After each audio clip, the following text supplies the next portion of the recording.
आणि माझी बहीण राणी आम्ही दोघेच त्या रात्री घरी होतो. मी माझ्या खोलीत झोपलो होतो. रात्री 2 वाजता माझी झोप मोड झाली.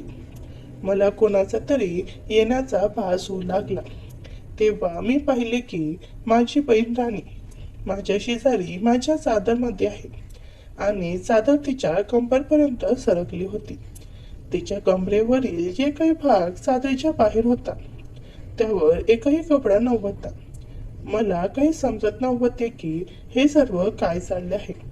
मी चादरीतून माझा हात बाहेर काढला तेव्हा माझ्या हातात तिची निळी कलरची कवर आली. मी पूर्णपणे हैराण झालो. त्या क्षणापर्यंत माझ्या मनात राहण्यासाठी कधी चुकीचे विचार आले नव्हते. पण तुम्ही सांगा, अशा परिस्थितीत किती वेळ स्वतःला थांबवता येईल? मी एकदा राणीला नावाने हाक मारली, पण तिच्याकडून काहीच उत्तर आले नाही. मग मी चादर पूर्णपणे काढली आणि तिथेच दिला. मित्रांनो, कथा खूप रोमांचक आहे. शेवटपर्यंत पहा, तुम्हाला नक्कीच आवडेल. आजपासून साधारण 5 वर्षापूर्वी माझी एका मुलीशी फेसबुकवर भाऊ बहीण म्हणून ओळख झाली होती. आम्ही कधी फोनवर तर कधी प्रत्यक्ष भेटायचो. माझे घर 2 मजली होते, पण खूप छोटे होते.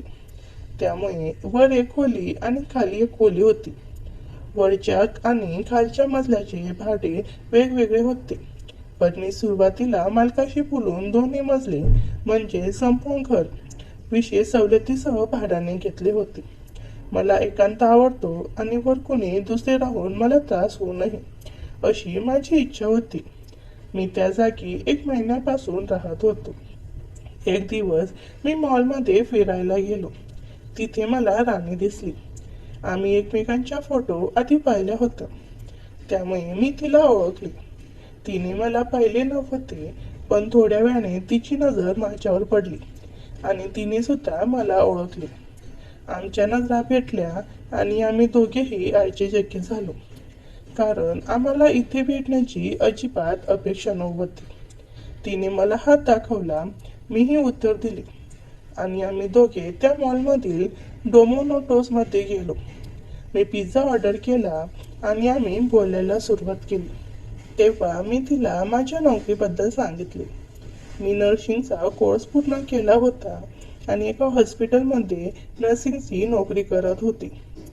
ती तिच्या एका मैत्रिणीसोबत रूम भाड्याने घेऊन राहत होती. तिने मला त्या हॉस्पिटलचे नाव आणि पत्ता सांगितला, जो माझ्या घरापासून फक्त 7 किलोमीटर अंतरावर होता. पण ती जिथे राणी राहत होती तिथून हॉस्पिटल 25 किलोमीटर दूर होते. तेव्हापासून आम्ही जेव्हा वेळ मिळायचा तेव्हा भेटायचो. कधी कधी आम्ही बाहेर जेवायलाही जायचो. माझ्या मनात राणीसाठी कधी चुकीचे विचार नव्हते. एक दिवस राणीचा फोन आला. त्या दिवशी ती खूप अस्वस्थ वाटत होती. तिने मला तातडीने भेटायला बोलवले. मी विचारले कुठे यायचे. तेव्हा तिने माझ्या फ्लॅटचा पत्ता विचारला आणि म्हणाली, मी स्वतः तुझ्याकडे येत आहे. मी तिला रस्ता सांगितला आणि तिला मुख्य रस्त्यावरून घ्यायला निघालो. ती आली, पण तिच्या चेहऱ्यावर खूप उदासीनता दिसत होती. मी तिची खेळत विचारली आणि आम्ही घरी चाललो. घरी पोहोचल्यावर मी नाश्ता काढला आणि चहा आणि नाश्ता केला. मग मी विचारले, तू इतकी अस्वस्थ का आहेस? तेव्हा तिने सांगितले, भाऊ, मी एका संकटात आहे आणि तुझा सल्ला घ्यायला आली आहे. मी म्हणालो, सांग काय झाले? तेव्हा तिने सांगितले की ती ज्या मैत्रिणीसोबत राहत होती ती तिच्यासोबत हॉस्पिटलमध्ये नोकरी करत होती.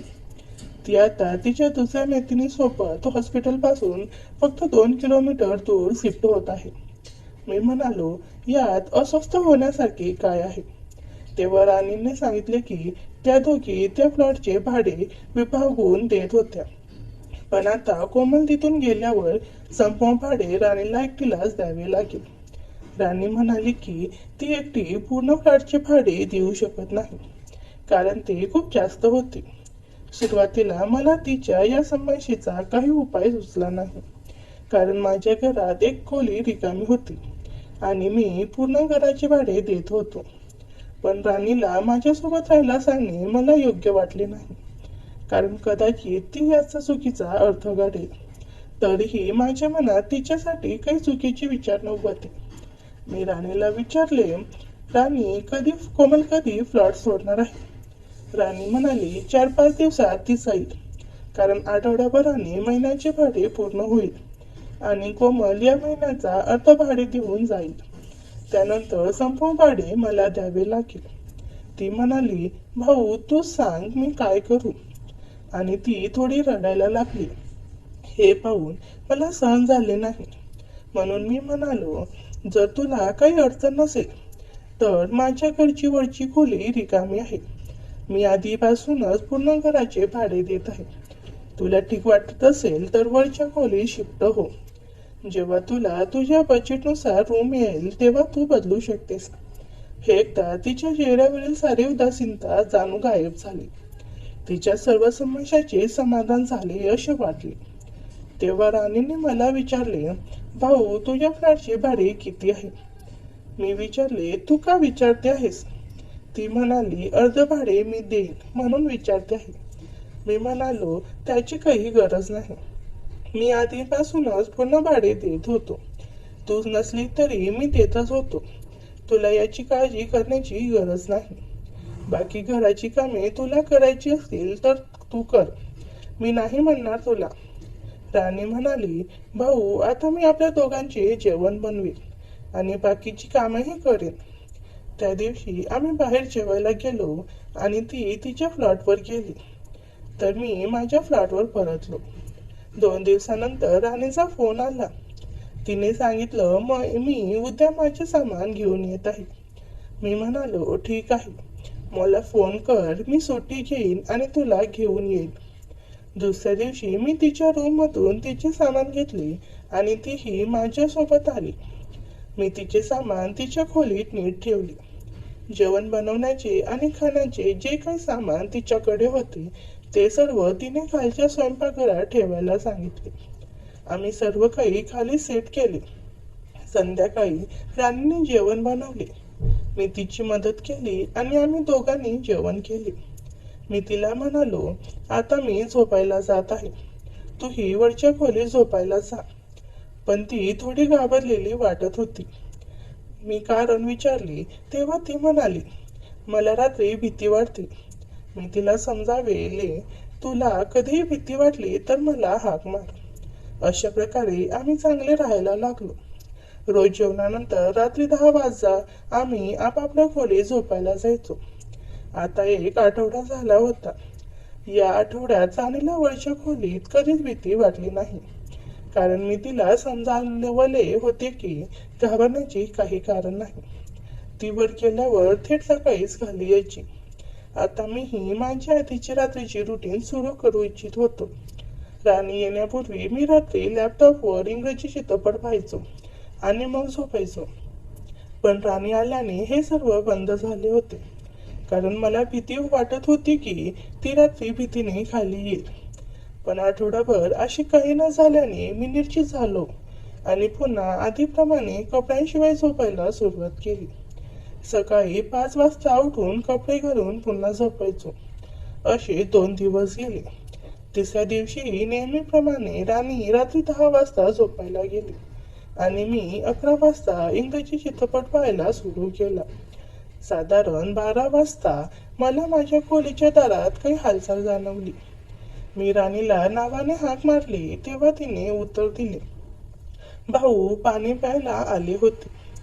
मी माझ्यावर चादर घेतली आणि 2 मिनिटातच तिच्या परत जाण्याचा आवाज आला. मग मी पुन्हा थोडा वेळ चित्रपटाचा आनंद घ्यायला लागलो. रात्री 2 वाजता माझी झोपमोड झाली. तेव्हा मी पाहिले की राणी माझ्या शेजारी माझ्या चादरमध्ये आहे आणि चादर तिच्या कंबरपर्यंत सरकली होती. तिच्या कमरेवरील जे काही भाग चादरीच्या बाहेर होता त्यावर एकही कपडा नव्हता. मला काही समजत नव्हते की हे सर्व काय चालले आहे. मी चादरीतून माझा हात बाहेर काढला तेव्हा माझ्या हातात तिची निळी कलरची कवर आली. मी पूर्णपणे हैराण झालो. त्या क्षणापर्यंत माझ्या मनात राणीसाठी कधी चुकीचे विचार आले नव्हते. पण तुम्ही सांगा, अशा परिस्थितीत किती वेळ स्वतःला थांबवता येईल? मी एकदा राणीला नावाने हाक मारली, पण तिच्याकडून काही उत्तर आले नाही.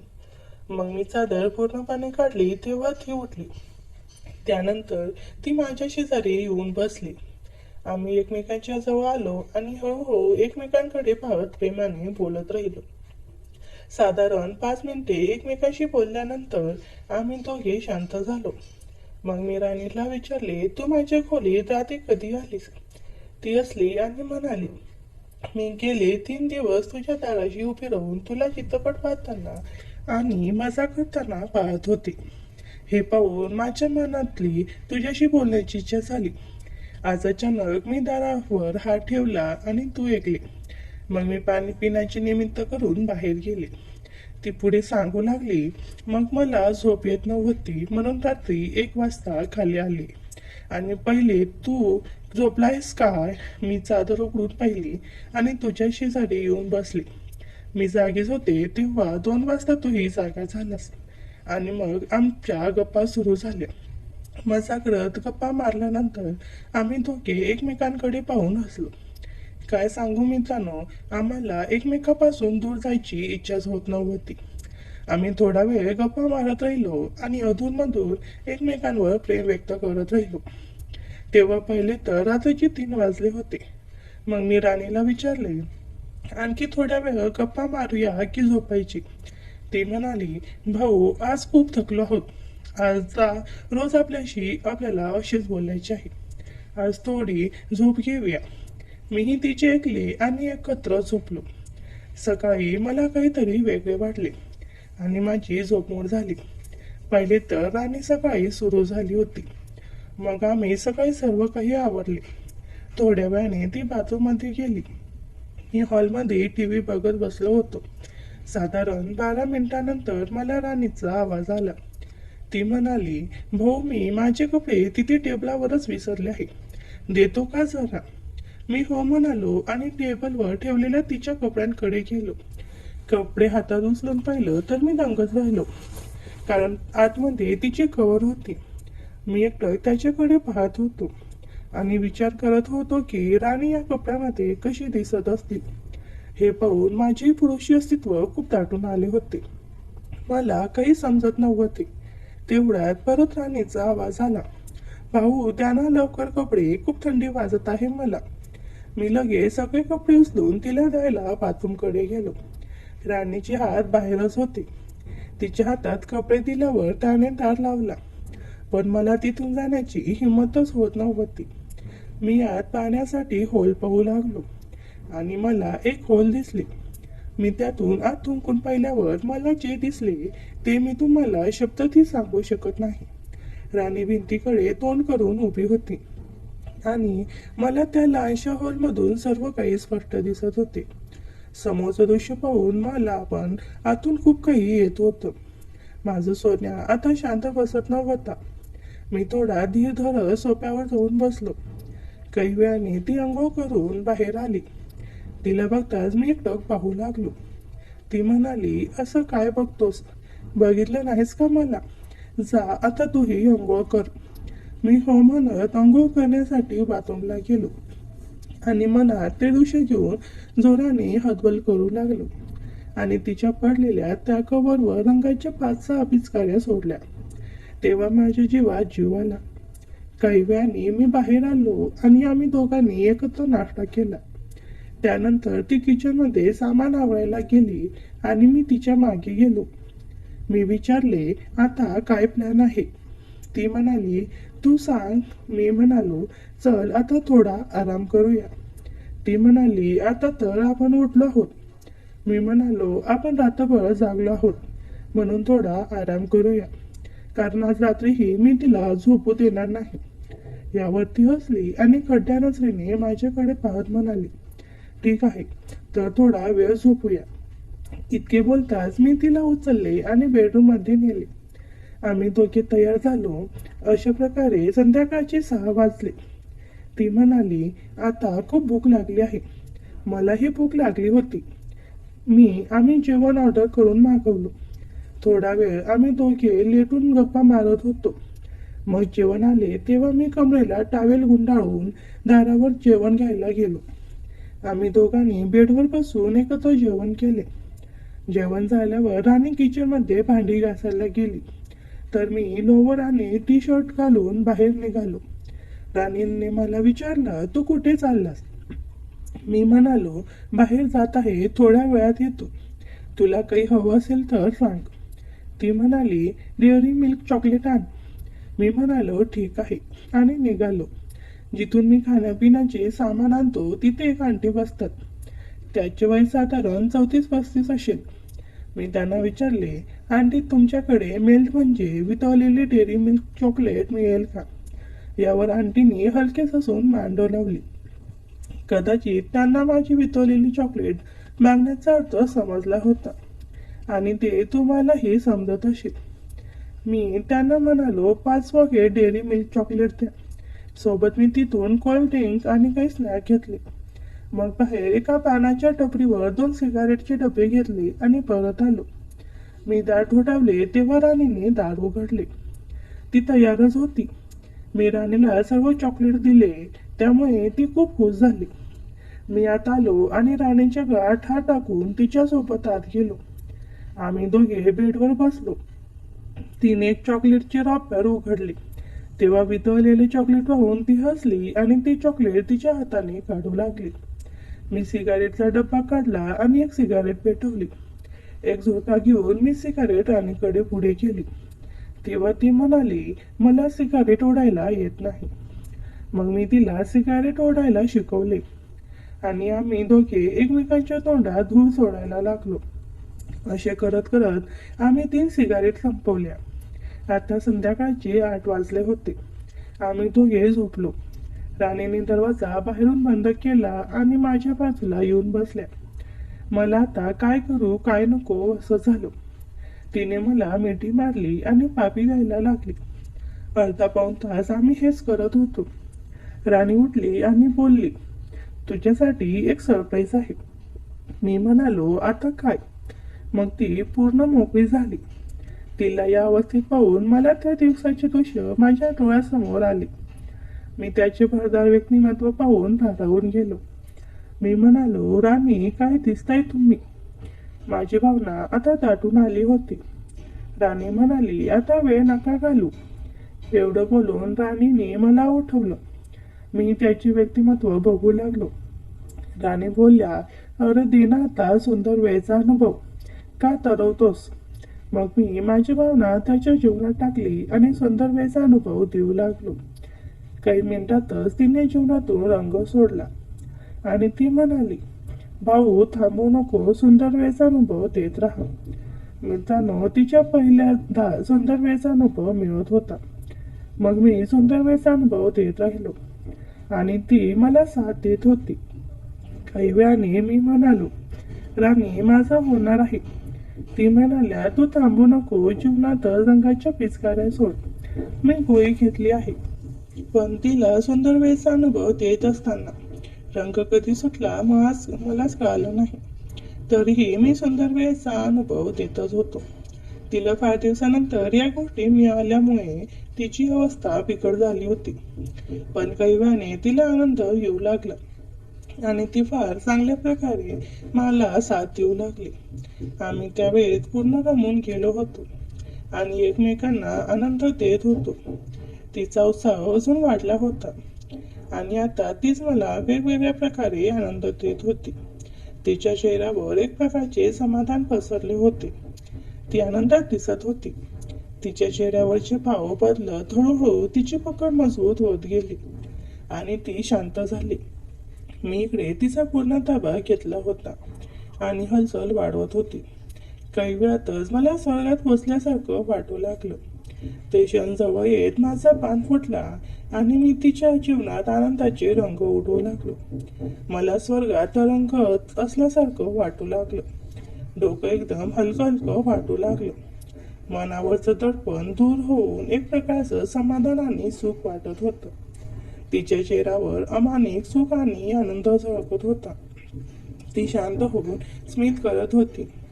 तिने माझ्या केसावरून प्रेमाने हात फिरवला आणि म्हणाली, खरंच भाऊ, आज मला तू जीवनातलं अप्रतिम सुख दिलं आहेस. असं सुख आणि समाधान मला माहीतच नव्हतं. मी आनंदाने खुश होत म्हणालो, तुझ्यासारखी सुंदर बहीण असल्यावर मलाही आता कसलीच फिकीर नाही. आज मला माझ्या भावना मोकळ्या करून खूप आनंद झाला. खरंच तुझ्यासारखी बहीण असणं म्हणजे खूप भाग्य लागतं. खरंच राणी, मी खूप भाग्यवान आहे की मला तुझ्यासारखी मुलगी मिळाली. जेव्हा आमचे पहिल्यांदा झाले तेव्हापासून राणी 3 दिवस हॉस्पिटलला गेली नव्हती. 3 दिवस मी तिला रात्रंदिवस पाहिले. त्यानंतर आम्ही दोघे आपापल्या कामावरून ऑफिसमधून परतल्यानंतर पुन्हा सुरू करायचो. अशा प्रकारे साधारण 1 महिना झाला. या 1 महिन्यात मी न जाणे किती वेळा राणीशी प्रेम केले. मी राणीला विचारले की तिचा कोणी बॉयफ्रेंड आहे का. तिने सांगितले, नाही, माझा कोणी बॉयफ्रेंड नाही. मग मी तिच्या मैत्रिणी कोमलच्या बॉयफ्रेंडबद्दल विचारले. तेव्हा राणीने सांगितले की तिचाही कोणी बॉयफ्रेंड नाही, कारण आमच्या दोघींच्या विचारसरणी एकसारख्या आहेत. मी विचारले, कशा विचारसरणी? तेव्हा राणी म्हणाली, बॉयफ्रेंड बनून त्यांच्या नियंत्रणाखाली राहणे, त्यांच्या पद्धतीने वागणे, फोनवर बोलणे, हे सर्व आम्हा दोघींना आवडत नाही. आम्हा दोघींना टेन्शन फ्री राहायला आवडते, म्हणून आम्ही दोघींनी बॉयफ्रेंड बनवले नाही आणि एकमेकांसोबत राहायला सुरुवात केली. आम्ही एकमेकांना खुश ठेवले, त्यामुळे बॉयफ्रेंडची गरज वाटली नाही. आणि आता मी तुझ्यासोबत आहे ना. तुझी गर्लफ्रेंड आहे का? आणि माझा बॉयफ्रेंड आहे आणि आम्हाला त्याची गरजही नाही, कारण आपण एकमेकांना पूर्ण मजा देत आहोत. या सर्वाला 1 महिना झाला होता. शनिवारी रात्री आम्ही गप्पा वगैरे मारून रविवारी दुपारी 12 वाजेपर्यंत आरामात झोपायचो. पण एका रविवारी सकाळी साधारण 11 वाजता कोणीतरी दाराची बेल वाजवली. तेव्हा आम्ही दोघेही झोपलो होतो. आम्ही दोघेही बिनधास्त राहायचो, कारण माझ्या फ्लॅटवर कोणी येणार नव्हते. मकान मालकही बाहेर राहायचे आणि मी त्याचे भाडे वेळेवर पाठवायचो, त्यामुळे तेही माझ्या शिफ्ट झाल्यापासून कधीच आले नव्हते. म्हणून मी विचारात पडलो की कोण असेल. पण मला अजिबात भीती वाटली नाही, कारण इथे माझ्या ओळखीचे कोणी येणार नव्हते. मी राणीला झोपे ठेवले आणि दार उघडायला गेलो. मी दार उघडले तर समोर एक खूपच सुंदर मुलगी उभी होती. तिचे वय कदाचित 21 असेल. तिची उंची साधारण 4.5 फूट असेल. ती राणीसारखी खूपच गोरी आणि तिचे केसांचा सुंदर जोडा बांधला होता. अशा जोड्यात मुली खूप सुंदर दिसतात. ती मुलगी ही खूप गोड आणि सुंदर दिसत होती. मी तिला पाहून विचार करत होतो की ही कोण असेल. तेव्हा तिने तिच्या गोड आवाजात विचारले, मी राणीची मैत्रीण कोमल आहे. राणी आहे का? मी होकारार्थी मान डोलावली आणि तिला आत यायला सांगितले. तिला आत बोलण्याआधीच मी तिला पाहताच इतका हरवून गेलो होतो की राणी माझ्या बेडवरच झोपली होती हे मला आठवले नाही. आता मला ते आठवले आणि मी विचारात पडलो. पण आता काही करता येणार नव्हते. तिला पुन्हा बाहेर पाठवणे शक्य नव्हते. कोमल म्हणाली, राणी कोठे आहे? माझ्याकडे दुसरा कोणताही पर्याय नव्हता, म्हणून मी खोलीकडे बोट दाखवत म्हणालो, ती आज झोपली आहे. यावर तिने माझ्याकडे विचित्र नजरेने पाहिले. मी माझ्या नजरा खाली केल्या. ती आत गेली. मी बाहेर बसलो. साधारण 15 मिनिटांनंतर त्या दोघी बाहेर आल्या. मी सोफ्यावर बसलो होतो. राणीने कोमलला बसायला सांगितले. तेव्हा कोमल माझ्याच बाजूला सोफ्यावर बसली. तेव्हा राणी म्हणाली, मी कॉफी बनवून आणते. थोड्या वेळाने ती कॉफी आणि स्नॅक घेऊन आली. आम्ही तिघांनी कॉफी प्यायली. मग राणी सर्व सामान परत ठेवायला किचनमध्ये गेली. सामान ठेवून ती परत आली आणि थेट माझ्याजवळ येऊन मला किस करायला लागली. कोमलच्या समोर असूनही हे पाहून कोमलच्या मनात पण या गोष्टीचा विचार येऊ लागला. मग संध्याकाळ झाली तेव्हा कोमल म्हणाली की तिला उद्या सुट्टी घ्यायची आहे आणि उद्या संपूर्ण दिवस माझ्यासोबत राहायची आहे. माझ्या मनात खूप आनंद झळकत होता, कारण कोमल पण सुंदर वेळचा अनुभव घेण्यासाठी तयार होती. दुसऱ्या दिवशी सकाळी मी आणि राणी माझ्यासाठी चहा बनवायला लागलो आणि अंघोळ करून नाश्ता आणि चहा घेऊन कामावर निघून गेली. मी गेट बंद करून परत आलो. येऊन कोमलच्या शेजारी लेटलो. मग माझी झोप तेव्हा उघडली जेव्हा कोमल मला किस करत होती. मग आम्ही दोघे बोलायला लागलो. मी कोमलला विचारले, राणी आणि माझ्याबद्दल तुला आधीपासून माहिती होते का, की ते आल्यानंतर कळाले? कोमल म्हणाली, राणी खूप स्वार्थी आहे. गेल्या 1 महिन्यापासून ती एकटीच मजा करत होती. मला याबद्दल तिने फक्त आठवड्यापूर्वी सांगितले, कारण ही सलाह मीच तिला दिली होती. कोमलची ही गोष्ट ऐकून मी हैराण झाले. मी कोमलला विचारले, सलाह दिली होती म्हणजे काय? तेव्हा कोमलने सांगितले, आम्हा दोघांना बॉयफ्रेंड सारखे आयुष्य नको होते, कारण बॉयफ्रेंड मुलींवर हुकूम गाजवतात. म्हणून आम्ही एकमेकांना संतुष्ट करायचो. आम्हाला अशी कोणीतरी हवी होती जी आम्हा दोघांची तहान भागवेल, पण बॉयफ्रेंड सारखी नसेल. पण यासाठी आम्ही कोणावर विश्वास ठेवू शकत नव्हतो. मग जेव्हा राणी तुझ्याशी पहिल्यांदा इथे भेटली तेव्हा तिने मला तुझ्याबद्दल सांगितले आणि तुझे फोटोही दाखवले. कोमल पुढे सांगत राहिली, मी तुझ्याबद्दल तिच्याकडून खूप काही विचारले, की तू कसा मुलगा आहेस. तिने तुझी खूप प्रशंसा केली. ती म्हणाली की तू खूप चांगला आहेस आणि तिचा खूप आदर करतोस. तिने हेही सांगितले की तुझी कोणी गर्लफ्रेंड नाही. पण जेव्हा तिच्या मनात तुझ्याबद्दल असे कोणतेही विचार नव्हते. त्यानंतर काही दिवसांनी मी तिला म्हणाले, का नाही आपण तुझ्या भावाला तयार करू. शेवटी भावालाही अशा काही गोष्टींची इच्छा असेलच ना. जर त्याच्यासोबत गोष्टी जमल्या तर आपल्या दोघींची तहान भागेल आणि बॉयफ्रेंडचा त्रासही टळेल. कोमल पुढे म्हणाली, तेव्हा राणीने सांगितले की ती अशी काही करणार नाही, कारण तू तिला बहीण मानतोस आणि तीही तुला भाऊ मानते. मग मी तिला समजावून सांगितले की तुम्ही दोघे सख्खे भाऊ बहीण नाही ना नातेवाईक. हे नाते तर तुम्ही फक्त बोलून बनवले आहे, ते बदलता येतील. हळूहळू मी तिला तयार केले. 2-3 दिवसात ती तयार झाली. कोमल सांगत राहिली, मग मी तिला इतकी स्वप्ने दाखवली की ती माझ्यापेक्षाही जास्त तुझ्यासाठी तडफडायला लागली. मग आम्ही दोघींनी हा प्लॅन बनवला आणि राणी तुझ्यासोबत राहायला आली. मी तिला रोज विचारायची की काही झाले का, पण ती निमित्त करायची की अजून काही झाले नाही. खरे तर ती इथे आल्यानंतर काही दिवसातच या प्लॅनमध्ये सामील झाली होती. पण तिने मला फक्त आठवड्यापूर्वी सांगितले आणि हेही सांगितले की काम तर खूप आधी झाले होते, पण ती योग्य वेळेची वाट पाहत होती. कोमल पुढे सांगत राहिली, काल जेव्हा मी इथे आले तेव्हा एक दिवस आधीच माझी राणीशी याबद्दल बोलणे झाले होते. तिनेच मला सकाळी अचानक यायला सांगितले होते. तेव्हा मला समजले की या दोघींनी माझ्याशी ही खेळी रचली होती आणि त्या दोघींना यात यशही मिळाले. पण एके दिवशी खूप भयानक घडले, कारण मला नाईलाजाने मला एक दोघांनी सुंदर वेळेचा अनुभव द्यावा लागला. त्या दिवशी मला खूप अशक्तपणा येऊ लागला, पण मी एक प्लॅन केला आणि दोघांचा घाम कसा काढला हे मी तुम्हाला भाग 2 मध्ये सांगणार आहे. त्यासाठी आपल्या चॅनलला सबस्क्राईब करून ठेवा. धन्यवाद.